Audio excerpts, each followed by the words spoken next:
Yan, hello po, magandang gabi, magandang umaga, no? Kung nasang panig tayo ng mundo, ayan. Sana po niya sa maayos kayong kalagayan sa pagpapanood ng bagong video na ito natin ngayong gabi, ha? Okay po, ayan. At salamat at hindi naman gaanong kalakasan ng ulan, ano? Hindi kagaya kagabi. Sobrang lakas ng ulan. Alam niyo yun, pag umuulan. Pag mainit, mainit. O, diba? Talagang ano na, hindi natin alam kung anong kalalagyan natin dito sa mundong ibabaw. Well, anyway, ayan. Ang reading natin ngayong gabi, ha? Ang reading na ito po ay para sa mga naghahanap ng mga sign or senyales. O, diba? Mga sign para sa kanilang mga ginagawa, mga sign para sa kanilang mga desisyon, mga sign para sa kung saan man nila gagamitin. Okay po, so tingnan natin kung ano ang ibibigay ng ating baraha. At ito nga pala, no, gagamit lang tayo ng isang card. This is the White Tarot card. And mamaya, dun sa yes and no card. So bali dalawa palang gagamitin natin. Okay, so sa unang card natin, we have here the Tower. O, ayan ha. Sige, tingnan pa natin, ano. So sa lahat ng mga naghahanap ng sign, eto na yun ha. Ilalabas ng baraha. Kung nandito yung inaantay ninyo, maaaring, alam niyo yun, i-go nyo na ang desisyon ninyo or i-go nyo kung ano man po yung nais ninyong gawin sa buhay. Ano? And we also have here the Queen of Pentacles. Ayan. Tingnan pa natin. We also have here the Three of Pentacles. Ayan. Check pa natin. And we have here the Nine of Cups. Ayan. Dito sa unang hatag natin, na may nakikita ako dito na tawag dito na naghihintay ng sign. Kasi alam niyo yun, nagkaroon ng pagkaubos. The Tower is here. No? Talagang naubos. Ayan. May kakaunti na ngayon na naipon. Ayan na ha. Nagsisimula na. Okay po. Ngayon, parang ikaw nakahanap ng mga pwede mong pag-investan. Ayan. Tungkol ito sa financial ha. Ayan ha. Sabi niyo po dito, go. 'Di ba? Basta makipag-usap ng mabuti, alamin ng mabuti kung ano itong papasokan ninyo, whether it's negosyo, whether it's a tawag dito yung investment. Ayan. Kasi sabi dito na dito ka makakabawi. Nine of Cups is here. So 9 times, mababawi mo kung ano itong puhunan mo na ito. Okay po, pero kailangan pa rin syempre alamin, especially kung wala ka talagang totally kaalam-alam sa isang bagay, kailangan po talaga yun, pag-aralan, makipag-usap, matawag dito, magtanong-tanong kung paano mo ito magagawa. O, diba? Pero kung may idea ka na, kagaya nito, kasi nga naubos ubos na ubos sa mga nakaraang panahon. Tapos may natitira na, eto na, kumikita naman na, may natitira na. Ngayon nag-iisip ka, pag-aralan pa rin ha, pag-aralan pa rin po. Pero magandang senyales kasi 9 times na pwede kang tawag dyan, tumubo, dyan or 9 times kang pwede na kumita. Okay po. And dito sa pangalawang latag, eto naman, tignan natin ano namang sign ang hinihingi nito. Okay? Ayan, ito kompleto na, nagdire-diretso naman. Ayan. Okay, so sa pangalawang latag natin, meron tayo ritong 7 of Wands. We have here the Empress, tapos meron tayong the Fool. And meron tayong Queen of Swords. Okay po. So dito nakikita natin, meron kang dapat ipaglaban. Yan ha. Karapatan, kung pwedeng ganun. Kasi merong buntis dito. Okay po. Maaaring ikaw naanakan, ganyan Pero mas gusto mo rin namang lumaya. Okay po. Ang nilalaban mo rito, yung karapatan ng magiging anak mo. Ayan ha, kung sino man yung nasa ganitong sitwasyon. And magiging Queen of Swords ka rin. Ayan, nakataas. Itataas mo ang iyong swords, Ito na rin yung sign, na kung nag-iisip ka kung dapat bang ilaban or manahimik na labang, ilaban niyo po ha. yung karapatan na magiging anak mo. Ayan ha. Kung ayaw mong makisama because the fool is here, kung talagang ayaw mo naman at hindi mo talaga gusto, or aksidente lang itong nangyari sa'yo, ayun po ang ilabad mo ha, yung karapatan mo po. Oh, ayan ha, ang ganda. So ayan ha, sa mga naghahanap ng sign, so ito na yun. Tingnan ninyo ha, take only what resonates pa rin. Okay po. Kung kayo man ang nandito sa ganitong sitwasyon. Ayan, tignan pa natin. So, kung naghahanap ka ng sign at ikaw ay nasa sa ganitong sitwasyon, baka ito na po ang kasagutan. Oh, di ba? Ganda nun ha. Tignan pa natin. And we have here the Five of Cups. Ayan. Check pa natin. Uy, puro kalungkutan naman to. And we have here the Ten of Swords. Okay po.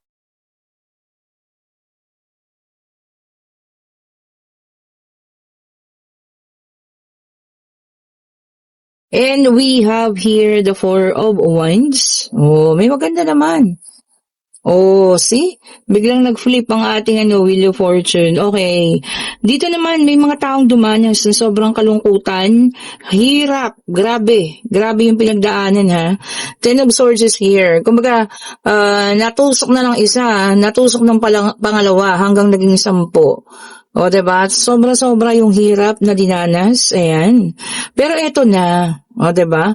Kung naghahanap ka ng sign na eto na ba yun, nagugulat ka sa mga pagbabagong dumarating, nagiging maayos ang pamilya, yun na po yun. Okay po? So, wag na tayong maghanap ng sign. Yun na yan eh. Ibig sabihin yan, lahat na ng hirap na pinagdaanan mo, eto na. O, diba? Eto na po. Ibinabalik na sa iyo ng Panginoon yung nararapat para sa inyo. Siguro sinubok tayo para makita ng Panginoon kung hanggang saan, diba? Kung hanggang saan mo kakayanin. O, at saka para makita mo rin kung paano niya babaguhin yung buhay mo. O, diba? At sinubok niya rin, kung gaano katatag yung faith at yung pagmamahal mo sa Kanya. O, diba? Kung naghahanap ka ng sign na kung eto na ba, ang panahon ng iyong pagbangon, yes po. Eto na. Mula sa pagkakadapa, ayan, mula sa kalungkutan, iikot at iikot na ang kapalaran. Oh, diba? Ang ganda ng ating reading for tonight.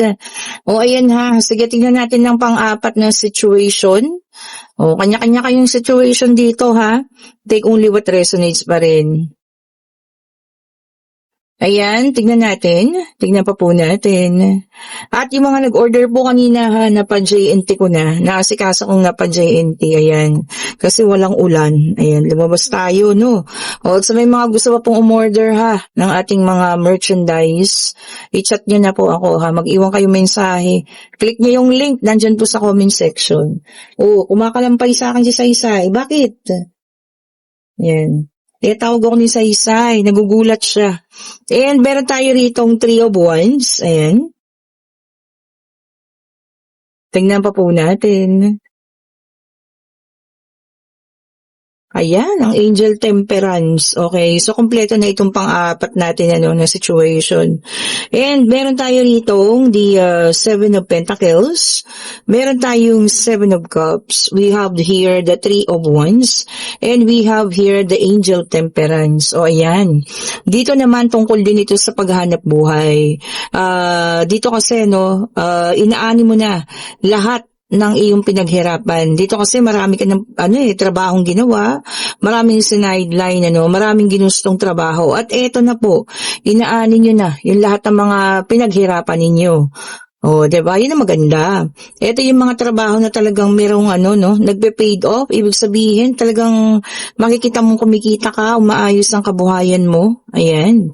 And dito tayo sa Three of Wands. Ibig sabihin, tama yung mga pinili mo, tama yung mga naging decision mo. Kaya ito na, from the past, yung mga naging decision mo, tama. Kaya ito ngayon, umaani ka na kinukuha mo na yung mga dapat na nararapat sa'yo. Okay po? And you're always being guided by your angel temperance para na ibalanse mo lahat. O, diba? Kung makikita nyo binabalanse ng ating angel temperance. O, eto na, ang ating panglima. Tingnan natin, Pang-limang situation, baka para sa iyo na ito, ha? O, basta ito po para sa mga lahat ng naghahanap ng sign. And meron tayo ritong Eight of Swords. Ayan.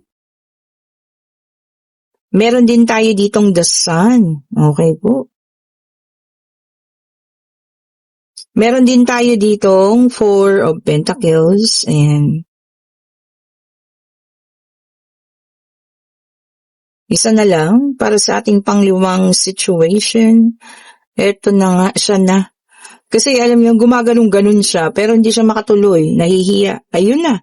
And we have here the Ace of Swords. So, meron tayo ritong Eight of Swords, meron tayong the Sun, we have the Four of Pentacles, and meron tayong Ace of Swords. Okay. Merong iba naman sa inyo hindi makaalis sa sitwasyon na parang sobrang hirap yung nararamdaman ha. Pero napaka-positibo naman. Yun ang tama. 'Di ba? Parang sa kahit na anong hirap na ating dinadaanan, yung pagiging positibo, alam niyo yun, talagang kailangan natin sa buhay yan ha. O, so, pag magiging positibo tayo, lahat ng bagay naman na-attract din natin. Kagaya ng sa pananalapi, kung medyo tight ka ngayon, eto, dapat i-budget. O, 'di ba? Kailangan pag-aralang mabuti kung paano tayo maggasta, kung paano natin paghawakan ng ating pera. O, 'di ba? And Ace of Swords, syempre laging may bagong panimula po. Hindi naman ikaw mai-stuck sa ganyang sitwasyon na alam mo 'yon. Sobrang hirap, sobrang parang kang nakastuck na lang na hindi ka na makaalis. Hindi po. Pagiging positibo, 'yun dapat po nating ha.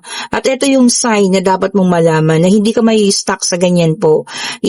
Iikot ang kapalaran, may pagbabagong magaganap po. Nandito ang ating Ace of Swords. Oh, 'di ba?